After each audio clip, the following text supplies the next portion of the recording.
ಬ್ಯಾಂಕಾಕ್ನಲ್ಲಿ ಕ್ಷಣ ಕ್ಷಣಕ್ಕೂ ಕೂಡ ಸಾವಿನ ಸಂಖ್ಯೆ ಈಗ ಹೆಚ್ಚಳವಾಗ್ತಾ ಇದೆ. ಇದುವರೆಗೂ 59 ಮಂದಿ ಸಾವು. ನಾನಾಗಲೇ ಹೇಳ್ತಾ ಇದೆ, ಈ ನಂಬರ್ಸ್ಗಳಿಲ್ಲ, ಲಕ್ಷಣಗಳಿಲ್ಲ ಅಂತೇಳಿ. 400ಕ್ಕೂ ಹೆಚ್ಚು ಜನ ನಾಪತ್ತೆಯಾಗಿದ್ದಾರೆ ಅಂತಿದ್ದಾರೆ. ಕ್ಷಣ ಕ್ಷಣಕ್ಕೂ ಕೂಡ ಪರಿಸ್ಥಿತಿ ಬಿಗಡಾಯಿಸ್ತಾ ಇದೆ. ಸಾವಿನ ಸಂಖ್ಯೆ ಇನ್ನಷ್ಟು ಹೆಚ್ಚಳ ಸಾಧ್ಯತೆ ಇದೆ, ಅದರಲ್ಲಿ ಯಾವ ಅನುಮಾನವೂ ಕೂಡ ಬೇಡ. ಬ್ಯಾಂಕಾಕ್ನಲ್ಲಿ ಕ್ಷಣ ಕ್ಷಣಕ್ಕೂ ಕೂಡ ಸಾವಿನ ಸಂಖ್ಯೆ ಹೆಚ್ಚಳವಾಗ್ತಾ ಇರೋದು. ಅತಿ ಹೆಚ್ಚು ಪ್ರವಾಸಿಗರನ್ನು ಸೆಳೆಯುವಂಥ ಜಾಗ ಅದು. ಇದುವರೆಗೂ ಕೂಡ 59 ಮಂದಿ ಸಾವಿನ ಸಂಖ್ಯೆ ಈಗ ಸಿಗ್ತಾ ಇದೆ ಅಧಿಕೃತವಾಗಿ.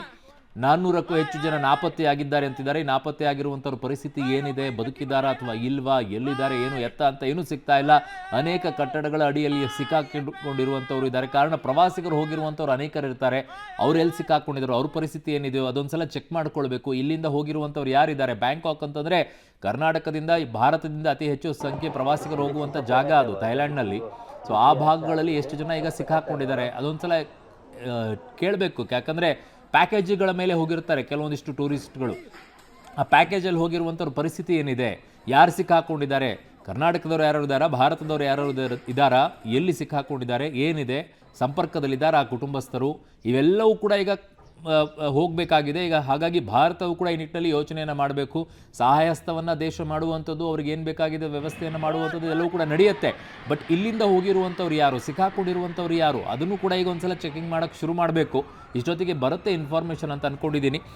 ಒಂದೊಂದಾಗಿ ಅಪ್ಡೇಟ್ಸ್ಗಳು ಬರುತ್ತೆ. ಕಾರಣ ಅನೇಕ ಟೂರಿಸ್ಟ್ ಪ್ಯಾಕೇಜ್ಗಳನ್ನು ಹಾಕಿಟ್ಕೊಂಡಿರ್ತಾರೆ ಕೆಲವು ಏಜೆನ್ಸಿಗಳು, ಅವರೆಲ್ಲ ಕರ್ಕೊಂಡು ಹೋಗಿರ್ತಾರೆ. ಅಂಥವ್ರಿಗೆ ಡೀಟೇಲ್ ಆಗಿರುತ್ತೆ ಎಷ್ಟು ಜನ ಹೋಗಿದ್ರು ಏನು ಅಂತ ಹೇಳಿ. ಸೊ ಎಷ್ಟು ಜನ ಸಿಕ್ಕಾಕೊಂಡಿದ್ದಾರೆ, ಏನಿಲ್ಲ, ಅವ್ರಿಗೇನು ಪರಿಸ್ಥಿತಿ ಇದೆ, ಅವೆಲ್ಲವನ್ನು ನೋಡಬೇಕಾಗತ್ತೆ. ಪ್ರಬಲ ಭೂಕಂಪನಕ್ಕೆ ಮ್ಯಾನ್ಮಾರ್ ಮತ್ತು ಥೈಲ್ಯಾಂಡ್ನಲ್ಲಿರುವಂಥ ಬ್ಯಾಂಕಾಕ್ ಬಹಳ ದೊಡ್ಡ ಮಟ್ಟದಲ್ಲಿ ಸಮಸ್ಯೆಯನ್ನು ಉಂಟು ಮಾಡಿಕೊಳ್ತಾ ಇದೆ. ಭಾರೀ ಭೂಕಂಪ ಆಗಿದೆ ಅಲ್ಲಿ. ಭೂಕಂಪದ ಅನುಭವವನ್ನು ಕನ್ನಡಿಗ ಹಂಚಿಕೊಂಡಿದ್ದಾರೆ. ಭೂಕಂಪನದ ವೇಳೆ ಏನೇನು ಆಯಿತು ಅನ್ನುವಂಥದ್ದನ್ನು ಹೇಳ್ಕೊಂಡಿದ್ದಾರೆ. ಭೀಕರ ಕ್ಷಣವನ್ನು ಬಿಚ್ಚಿಟ್ಟಿದ್ದಾರೆ ಬ್ಯಾಂಕಾಕ್ನಲ್ಲಿರುವಂತಹ ಕನ್ನಡಿಗರು. ಮ್ಯಾನ್ಮಾರ್ ಮತ್ತು ಬ್ಯಾಂಕಾಕ್ನಲ್ಲಿ ಭಾರೀ ಭೂಕಂಪನ ಆಗಿರುವಂತಹ ಪರಿಸ್ಥಿತಿ. ಅಲ್ಲಿ ಇನ್ನೂ ಎಷ್ಟು ಜನ ಸಿಕ್ಕಾಕೊಂಡಿದ್ದಾರೆ ನೋಡೋಣ, ಕೇಳಿಸ್ಕೊಳ್ಳೋಣ ಏನು ಹೇಳಿದ್ದಾರೆ. ನಮಸ್ಕಾರ, ನನ್ನ ಹೆಸರು ಮಹೇಶ್ ಅಂತ. ನಾನು ಬೆಂಗಳೂರು ನಗರದ ಚಂದ್ರ ಲೇಔಟ್ನಲ್ಲಿ ನಿವಾಸಿ. ನಾವು ಬ್ಯಾಂಕಾಕ್ಗೆ ಮೀಟಿಂಗ್ ಅಂತ ಬಂದಿದ್ವಿ. ಸೊ ನಮ್ಮ ಸ್ನೇಹಿತರೆಲ್ಲ ಇಲ್ಲಿದ್ದಾರೆ. ಸೊ ನಾವು ಒಂದು 300-400 ಜನ ಬಂದಿದ್ವಿ ಇಂಡಿಯಾದಿಂದ. ಇಲ್ಲಿ ಅರ್ಥಕ್ವೇಕ್ ಆದಾಗ ನಾವೆಲ್ಲ ರೂಮಲ್ಲಿದ್ವಿ. ನಾವು 22ನೇ ಮಾಡಿಲಿದ್ವಿ. ನಮ್ಮ ಕೆಲವು ಫ್ರೆಂಡ್ಸ್ಗಳೆಲ್ಲ 25-26ನೇ ಫ್ಲೋರಲ್ಲಿ, ಕೆಲವರೆಲ್ಲ ಸ್ವಿಮ್ಮಿಂಗ್ ಪೂಲಲ್ಲಿದ್ದರು. ಸೊ ಅರ್ಥಕ್ವೇಕ್ ಆದಾಗ ಎಲ್ಲರೂ ತುಂಬ ಗಾಬರಿಯಾಗಿ ಎದ್ದು ಬಿದ್ದು ತಮ್ಮ ಜೀವ ಉಳಿದ್ರೆ ಸಾಕು ಅಂತ ಓಡ್ ಬಂದಿದ್ದಾರೆ. ನೀವು ನೋಡ್ಬೋದು ಇಲ್ಲಿ ಎಲ್ಲ ಇಲ್ಲಿ ಕುತ್ಕೊಂಡಿದ್ದಾರೆ.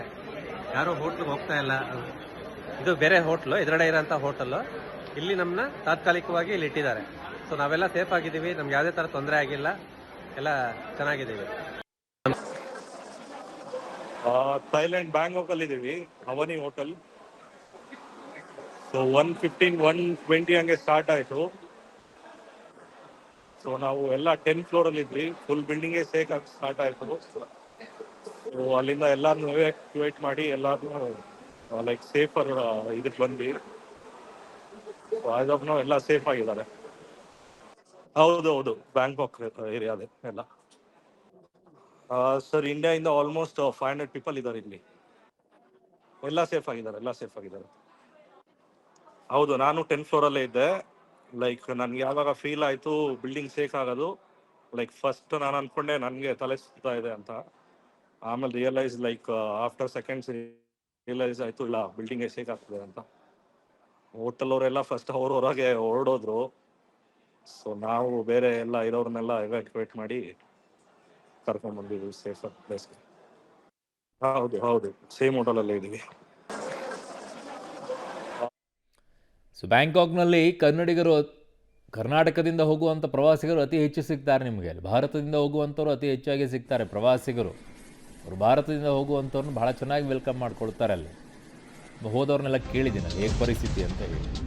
ಸೊ ಇನ್ನು ಈಗ ಬ್ಯಾಂಕಾಕ್ನಲ್ಲಿ 3ನೇ ಬಾರಿ ಮತ್ತೆ ಭೂಕಂಪನ ಆಗಿರುವಂಥ ವರದಿ ಬರ್ತಾ ಇದೆ.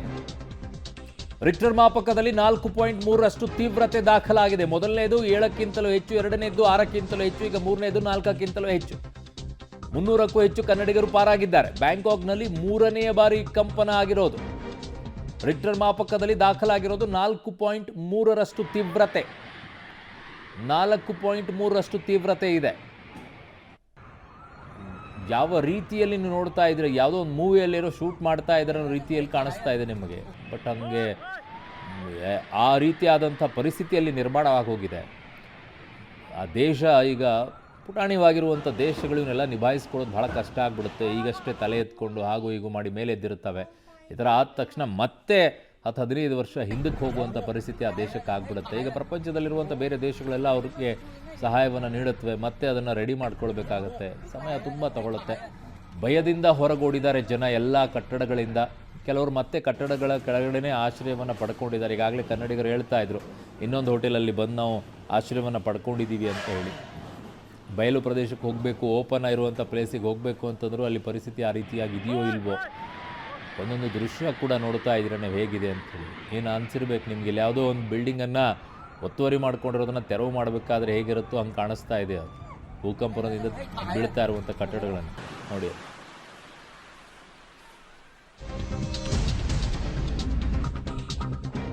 ಮ್ಯಾನ್ಮಾರ್ ಮತ್ತು ಥೈಲ್ಯಾಂಡ್ನಲ್ಲಿ ಭೂಕಂಪನ ಆಗಿದೆ. ಥೈಲ್ಯಾಂಡ್ನ ಬ್ಯಾಂಕಾಕ್ನಲ್ಲಿ ಆಗಿರುವಂಥದ್ದು ಕಳವಳವನ್ನು ಈಗ ಪ್ರಧಾನಿ ನರೇಂದ್ರ ಮೋದಿ ಅವರು ವ್ಯಕ್ತಪಡಿಸಿದ್ದಾರೆ. ಪ್ರತಿಯೊಬ್ಬರ ಸುರಕ್ಷತೆ ಯೋಗಕ್ಷೇಮಕ್ಕಾಗಿ ಪ್ರಾರ್ಥಿಸುತ್ತೇನೆ ಅಂತ ಹೇಳಿದ್ದಾರೆ. ಸಾಧ್ಯವಿರುವ ಎಲ್ಲ ನೆರವನ್ನು ನೀಡೋಕೆ ಭಾರತ ಸಿದ್ಧವಾಗಿದೆ ಅಂತ ಹೇಳಿ ಕಾರ್ಯಾಚರಣೆಗೆ ನಮ್ಮ ಅಧಿಕಾರಿಗಳು ಸನ್ನದ್ಧರಾಗಿದ್ದಾರೆ.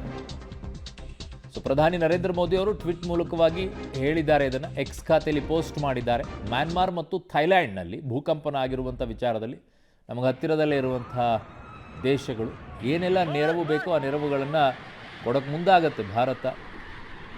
ಅದೆಂಥದ್ದೇ ಪರಿಸ್ಥಿತಿಯಲ್ಲಿದ್ದರೂ ಕೂಡ ನಾವು ನೆರವನ್ನು ಕೊಡ್ತೀವಿ. ಅದೇ ನಮ್ಮ ದೇಶದ ಗುಣ. ಇಂಥ ಸಂದರ್ಭದಲ್ಲಂತೂ ಕೊಡಲೇಬೇಕಾಗತ್ತೆ ಮಾನವೀಯತೆ ದೃಷ್ಟಿಯಿಂದ. ಅದು ಸೊ ಆ ದೇಶಕ್ಕೆ ಈಗ ಏನೆಲ್ಲ ಸಹಾಯವನ್ನು ನೀಡಬೇಕಾಗಿದೆಯೋ ಅದನ್ನು ಕೊಡುವಂಥ ಕೆಲಸವನ್ನು ಮಾಡುತ್ತೆ ದೇಶ.